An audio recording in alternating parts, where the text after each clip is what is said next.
मैं इतना स्पष्ट कहना चाहता हूं कि भारतीय जनता पार्टी की सरकार है, नरेंद्र मोदी इसके प्रधानमंत्री है और जब तक भारतीय जनता पार्टी की मोदी सरकार चल रही है, 1 इंच जमीन पर भी कोई कब्जा नहीं कर सकता।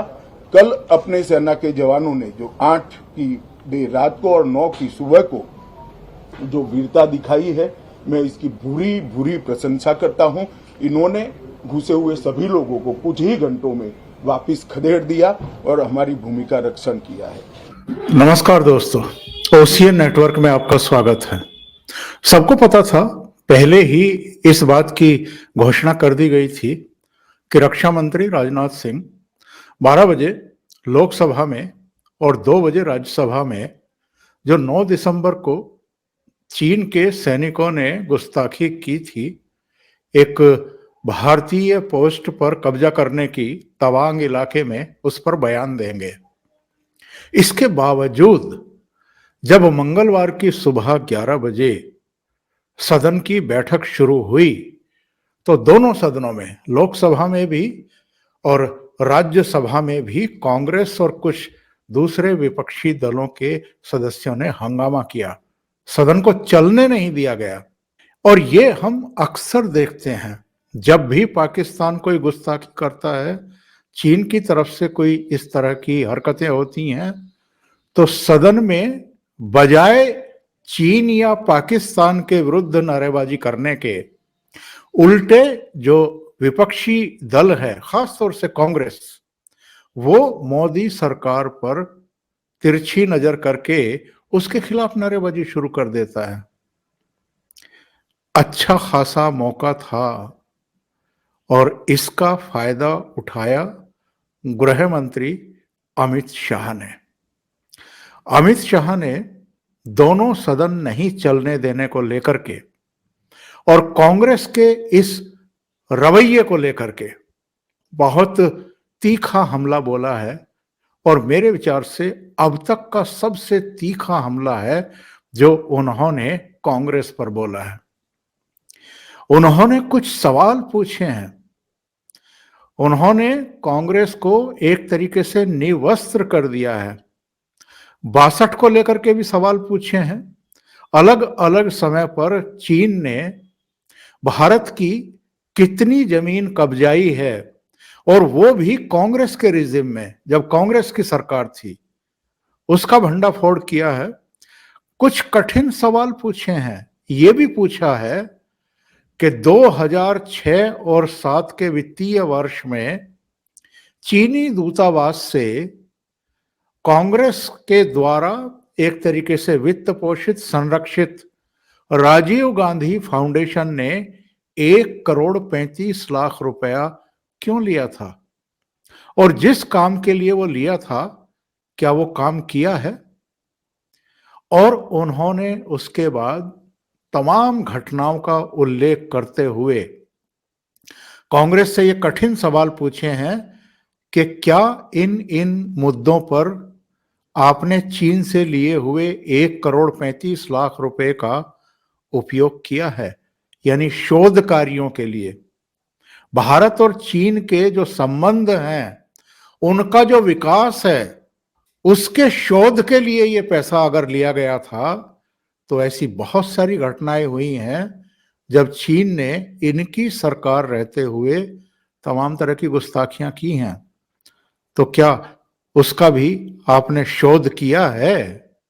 और भी हमले किए हैं अमित शाह ने। अमित शाह का जरा वो बयान सुन लेते हैं। राज्यसभा टीवी ने उसे जारी किया है, प्रसारित भी किया है। आज लोकसभा में प्रश्नकाल को विपक्ष के द्वारा चलने नहीं दिया गया। समूचा विपक्ष और विशेषकर कांग्रेस पार्टी के इस प्रयास की मैं घोर निंदा करता हूं। अरुणाचल में 8 की देर रात और 9 की सुबह घटी घटनाओं का हवाला देते हुए विपक्ष ने बहुमूल्य प्रश्नकाल को स्थगित करवा दिया। इसका कोई औचित्य इसलिए नहीं था कि पार्लियामेंट्री अफेयर्स मिनिस्टर ने स्पष्टता से कह दिया था कि 12 बजे इस देश के रक्षा मंत्री श्री राजनाथ सिंह जी इस विषय पर सदन के सामने अपना बयान रखेंगे। जब बयान रखने की बात कर ही दी तो इसका कोई औचित्य नहीं था।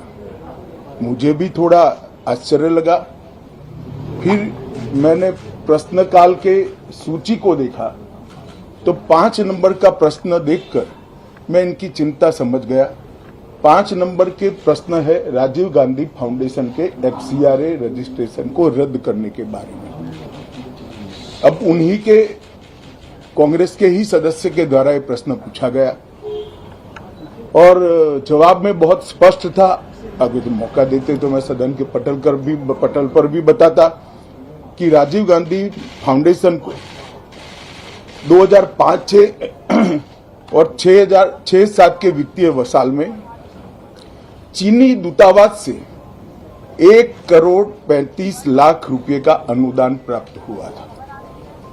चूंकि FCRA के कानून और उसकी मर्यादाओं के अनुरूप नहीं था तो नोटिस देकर पूर्णतया कानूनी प्रक्रिया का अनुपालना करते हुए गृह मंत्रालय ने इसका रजिस्ट्रेशन रद्द किया था। फाउंडेशन ने अपना रजिस्ट्रेशन सामाजिक कार्यों के लिए करवाया है और ये जो राशि चीनी दूतावास से मिली इसका उपयोग भारत चीन संबंधों के विकास पर शोध करने के लिए ये पैसा दिया गया है। अब मैं कांग्रेस पार्टी को पूछना चाहता हूं कि इन्होंने शोध तो जरूर किया होगा, क्या उनकी शोध में 1962 में जो हजारों हेक्टेयर भूमि भारत की चीन ने हड़प ली वो शामिल था क्या? और शोध इस पर किया तो रिपोर्ट क्या आई है? नेहरू जी के प्रेम के कारण सुरक्षा परिषद में भारत की स्थायी सदस्यता बलि चढ़ गई। इस विषय को उन्होंने शोध का विषय बनाया था क्या? और अगर बनाया था तो इसका नतीजा क्या हुआ? जिस वक्त गलवान के अंदर हमारे सेना के वीर जवान चीनियों से भिड़ रहे थे, उस वक्त चीनी दूतावास के अधिकारियों को कौन रात्रि भोज दे रहा था? वो उनकी शोध का विषय था क्या? अगर था तो उसका नतीजा क्या हुआ? जब उनकी सरकार थी तो 2006 में भारत में चीन के दूतावास ने पूरे अरुणाचल और पूरे नेफा पर दावा कर दिया। वो उनकी शोध का विषय था क्या? अगर शोध हुई तो उसका नतीजा क्या हुआ? 25 मई 2007 को चीन ने कांग्रेस के ही मुख्यमंत्री दोरजी खंडू को वीजा देने से इनकार कर दिया, क्योंकि ये तो हमारा ही हिस्सा है अरुणाचल। ये भी शोध किया गया क्या? 13 अक्टूबर 2009 को मनमोहन सिंह की अरुणाचल यात्रा पर चीन ने आपत्ति जताई, वो आपने जांच किया है क्या?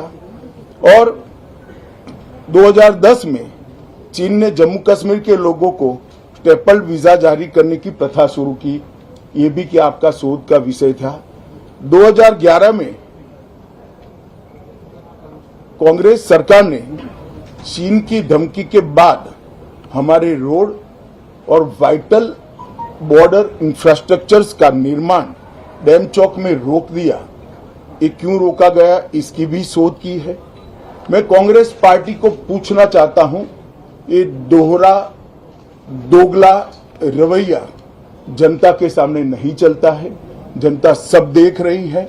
आपके परिवार द्वारा चलाया गया फाउंडेशन, उसका FCRA रजिस्ट्रेशन चीन की दूतावास से मिले हुए अनुदान से समाप्त हुआ है। आपके ही समय में हजारों किलोमीटर भूमि अवैध रूप से हमसे हड़प ली गई है। आपके ही समय में हमें मिली हुई सुरक्षा परिषद की सदस्यता आपने निजी संबंधों को बनाने के लिए चीन की भेंट कर दी है। ये सारी जनता ये सभी विषयों को जानती है। मैं इतना स्पष्ट कहना चाहता हूं कि भारतीय जनता पार्टी की सरकार है, नरेंद्र मोदी इसके प्रधानमंत्री है और जब तक भारतीय जनता पार्टी की मोदी सरकार चल रही है, 1 इंच जमीन पर भी कोई कब्जा नहीं कर सकता। कल अपने सेना के जवानों ने जो 8 की देर रात को और 9 की सुबह को जो वीरता दिखाई है, मैं इसकी भूरी भूरी प्रशंसा करता हूं। इन्होंने घुसे हुए सभी लोगों को कुछ ही घंटों में वापस खदेड़ दिया और हमारी भूमि का रक्षण किया है। राजीव गांधी फाउंडेशन के एफसीआरए लाइसेंस रद्द होने का एक दूसरा भी कारण था। इस्लामिक रिसर्च फाउंडेशन के जिसका प्रणेता जाकिर नायक है, जाकिर नायक को पूरा देश जानता है, उनसे भी 7 जुलाई 2011 को 50 लाख रुपया राजीव गांधी फाउंडेशन ने प्राप्त किया था। मैं पूछना चाहता हूं राजीव गांधी फाउंडेशन के कर्ता धर्ता जो कांग्रेस की फैमिली पार्टी है उसी के सदस्य हैं, तो आपको ये पैसा जाकिर नाइक ने किस मकसद के लिए दिया था, इसकी भी स्पष्टता देश की जनता के सामने होनी चाहिए। धन्यवाद। अभी के लिए इतना ही। बहुत बहुत धन्यवाद। अगर आपको ये चैनल और इसके कंटेंट पसंद आ रहे हैं तो लाइक करें, कमेंट करें, वीडियो को शेयर भी करें।